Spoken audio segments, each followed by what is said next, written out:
molto irlandese. Bene.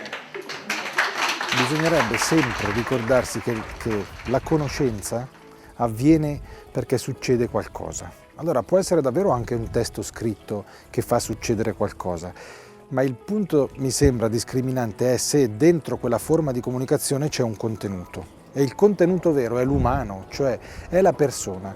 Il problema è piuttosto quello di far capire al ragazzo la stima e il valore che ha per noi e per lui stesso, diciamo, che non coincide con una valutazione di tipo scolastico che pur bisogna dare. Mi danno la testimonianza di chi a scuola ha imparato qualcosa di prezioso e quindi a casa il lavoro non è fare i compiti e basta perché me l'hanno chiesto. Io insegno religione e mi sono accorto in questi 12 anni di esperienza che riesco a veicolare molto di più un contenuto con l'osservazione di opere d'arte e poi magari completando con la lettura del Vangelo, ma quello che rimane a un ragazzo, anche a distanza di 4 anni, che ha visto, che so io, l'Angelus di Beato Angelico, è impressionante. Cerchi almeno di far vedere ai bambini che quelle cose di cui parli interessano la vita, la realtà, e quindi apri lo sguardo del bambino sulla realtà.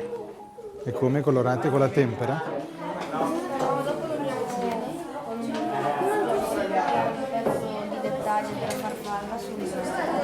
Ah, la state copiando da un'immagine.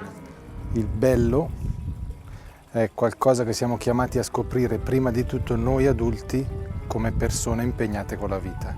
Se non c'è prima questo riconoscimento, da un lato che siamo fatti per le cose belle, cioè noi siamo ontologicamente fatti per riconoscere il bello e quando lo riconosciamo sentiamo il nostro cuore sussultare, bisogna coglierlo e spesso il bello è conquistabile attraverso una fatica, un avvicinamento.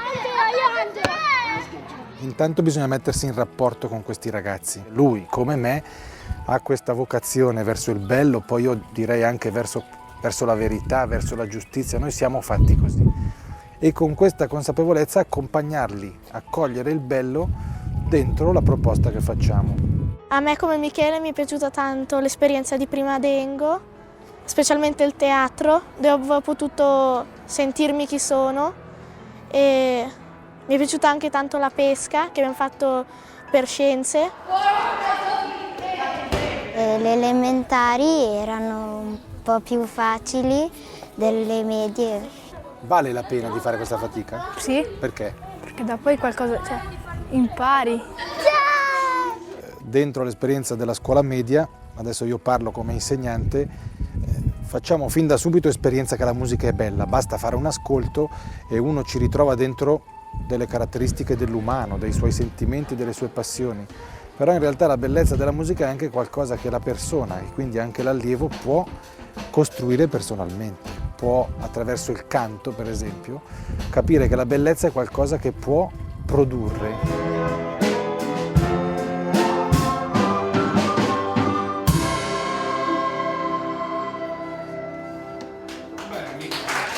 Io credo che di per sé il bello venga fuori in tutte le materie, perché anche la matematica ha, io lo sto scoprendo stando nella scuola, ha dentro la bellezza dell'armonia e dell'ordine. Il punto è che lì è come meno immediato coglierla, perché prevale di più la fatica del lavoro, la fatica del dover guadagnare certi concetti, la fatica di fare dei salti come quello dell'astrazione.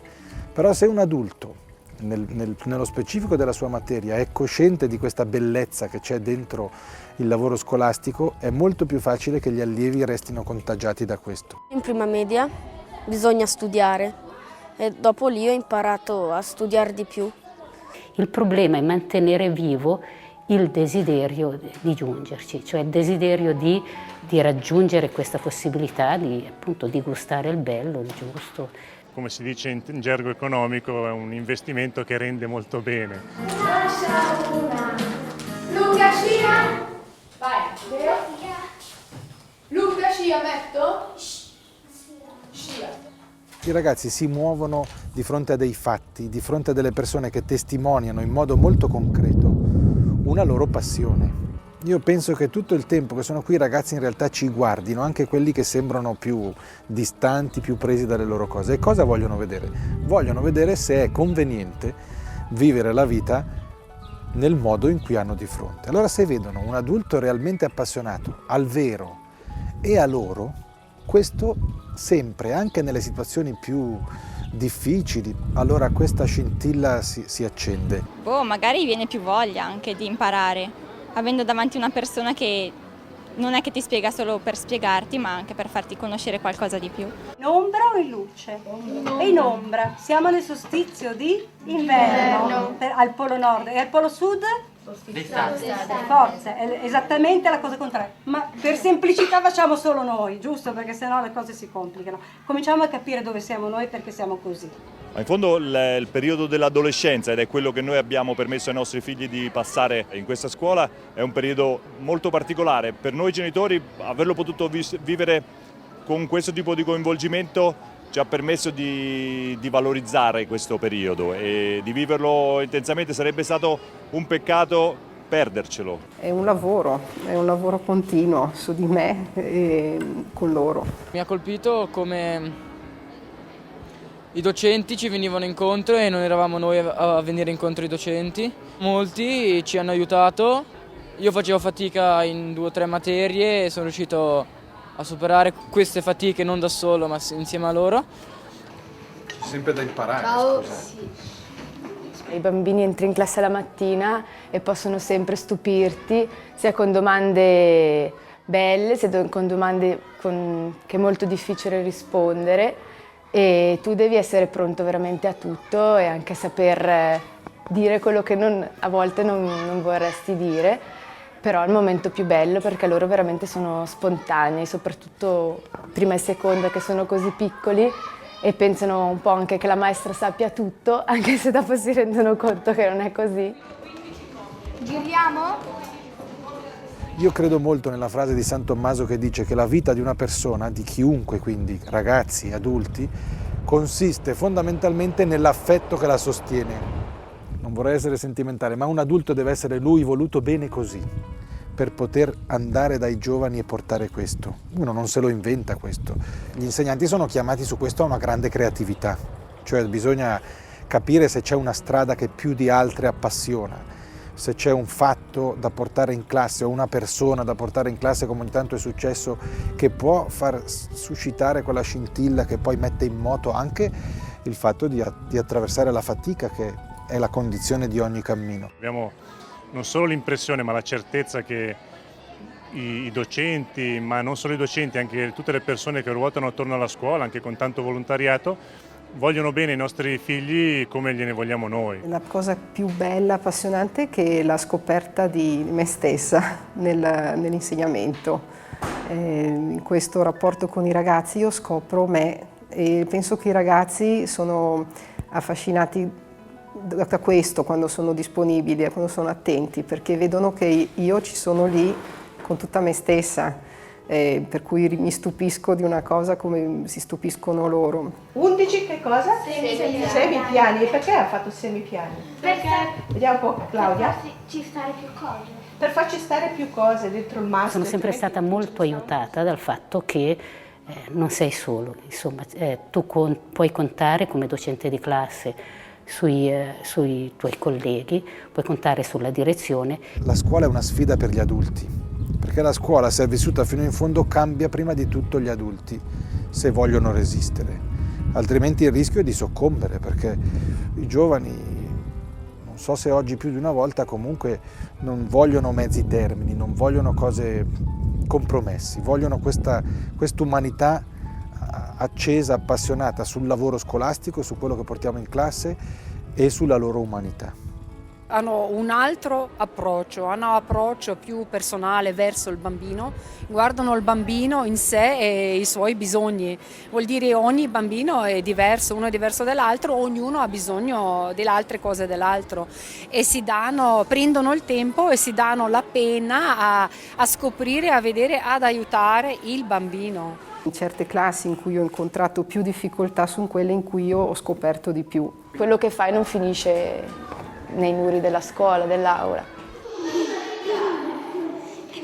La mia esperienza necessariamente parte dall'esperienza di figlio, perché come figlio io sono stato oggetto di un rapporto educativo, percependo l'assoluta importanza che aveva il fatto di essere guardato con un desiderio dai miei genitori. Senza questo penso che sarebbe stato comunque più astratto immaginare innanzitutto di mettersi una famiglia, cioè di trovare una persona con cui condividere la vita e con cui fare insieme il cammino, e anche l'ipotesi di diventare genitori, cioè di trasmettere la vita a qualcuno e di proporre questa stessa positività a dei figli. È nata un po' così, quindi, dall'esperienza di figlio il desiderio di una famiglia. E l'esperienza di insegnante è venuta fuori un po' casualmente, cioè non avevo in mente questo per la mia vita. Però sono arrivato qui ormai 13 anni fa e ho visto in atto un desiderio educativo incarnato nel lavoro scolastico. Quindi nell'attenzione a dettagli, quelli che sembrano dettagli, ma ti insegno a studiare, oppure ti aiuto a svolgere i tuoi compiti, come facciamo per esempio nel doposcuola. Questo mi ha convinto. Vedere degli adulti qui, anche di una certa età, alcuni sono ancora qui, vivere questo desiderio mi ha convinto della possibilità per me di un lavoro così. L'attenzione allo studente, al ragazzo e il coinvolgimento delle famiglie è stato per noi l'aspetto principalmente positivo dell'esperienza. Io ho anche 3 figli e faccio 10 ore, per cui ogni anno devo dirmi se tengo, e ci stavo proprio pensando che se io le terrò ancora dovrò essere intelligente al massimo nel vivere la famiglia, ma è perché è talmente appassionante questo lavoro qui, per cui accetto anche un sacrificio. E i miei figli, perché io gli ho chiesto, ma devo far meno ore, provavo, no mamma, fai pure, fatti aiutare nelle pulizie, perché mi vedono contenta. Serviti ancora, ce n'è in abbondanza ed avanzo.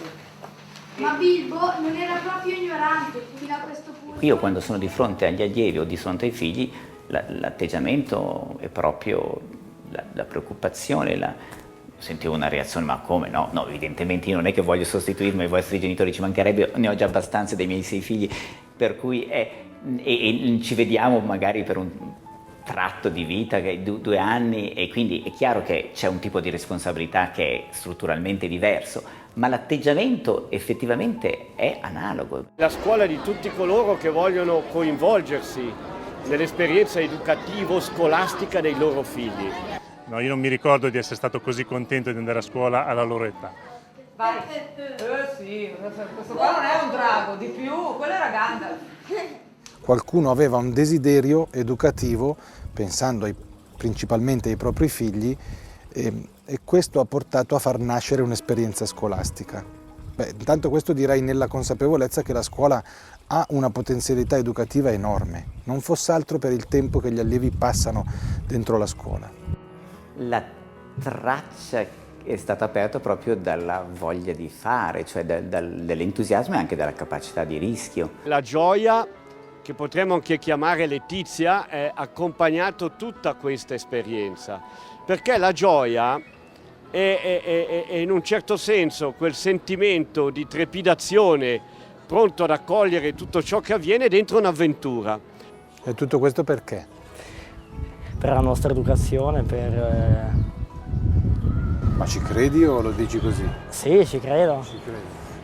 Anche se non sono il più bravo, ci credo. Bravo, bello. Il desiderio era non già di creare un ambiente protetto, una riserva indiana, ma piuttosto un luogo di confronto, ma di crescita educativa che fosse continuativo e coerente per rapporto all'esperienza che facevamo in famiglia. Per quanto riguarda lo spirito direi proprio che non è cambiato niente. Io vergogna! Voi avete vergogna? Allora non devo averla nemmeno io. Però la sfida di questi 20 anni, a me pare, almeno io l'ho vissuta così, è stata quella di scoprire che quel desiderio così privato in realtà è un desiderio pubblico. Cioè, che cosa vuol dire? Che quel desiderio, che era quello del bene di questi ragazzi dentro il cammino scolastico, in realtà ha contagiato tantissime persone che non avevano nulla a che vedere con l'origine storica della scuola. La Traccia non è una scuola di elite o la classica scuola privata protetta dove un ragazzo trova una strada spianata, se vogliamo. però il fatto di poterla fare con l'accompagnamento familiare dei genitori è stato il punto in più per noi. È una scuola che mi ha fatto crescere, sono cresciuta insieme a mia figlia, in pratica si cresce insieme a loro, è una crescita proprio giorno per giorno, è qualcosa anche nell'educazione, nei valori, in tutto quello che un genitore può volere in pratica da un rapporto scuola e casa. Signore e signori, oggi vi porteremo alla scoperta dei luoghi del monastero con me, Oscar, Milo, che vi mostrerà i luoghi del monastero. Non abbiamo paura di perderci anche a fare, tra virgolette, degli esperimenti e di lasciar venire quelli che non la pensano come noi nella scuola, perché possono attingere anche loro e poi riterranno quello che è opportuno, cioè è un'apertura totale alla realtà proprio partendo dalla forza che conosciamo, la base sulla quale noi ci muoviamo. L'aspetto religioso però nella traccia non è invadente, non è imposto, è un'offerta importante, è una chance, è come aprire una finestra che sarebbe un peccato chiudere, e questo per i ragazzi è importante che avvenga. Sembra che c'è più rispetto in questa scuola per la loro religione, perché religione vuol dire anche rispettare. In tutte le religioni penso che la prima cosa è il rispetto con l'altra persona. La religione in questa scuola è senz'altro il filo conduttore che lega i docenti tra di loro e lega senz'altro anche tanti genitori, e per noi è un aspetto importante. Così? Troppo? Bisogna avere una visione della persona e del suo compimento chiara e definita.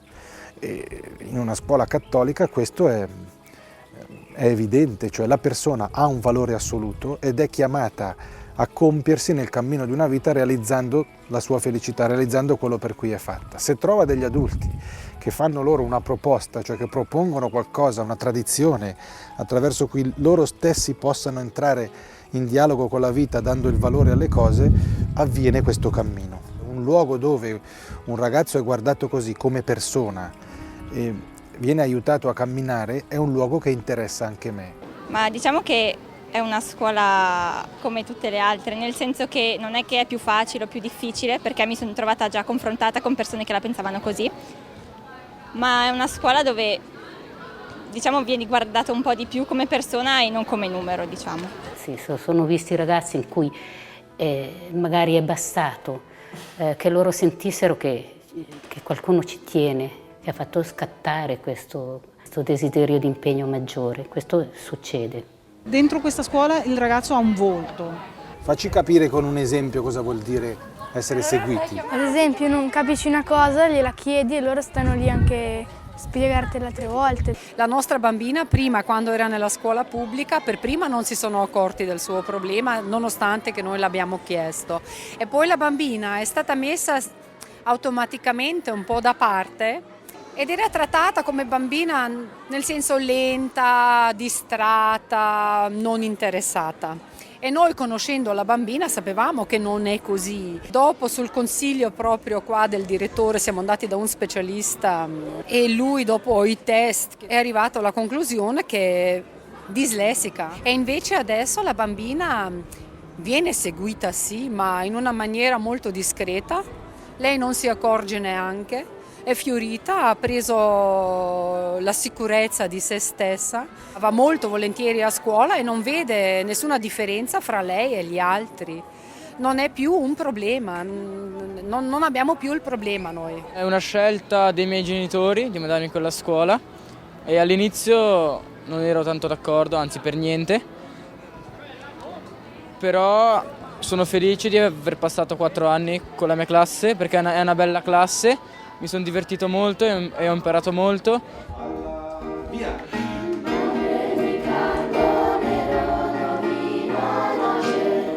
Adesso un bel respiro, seconda parte.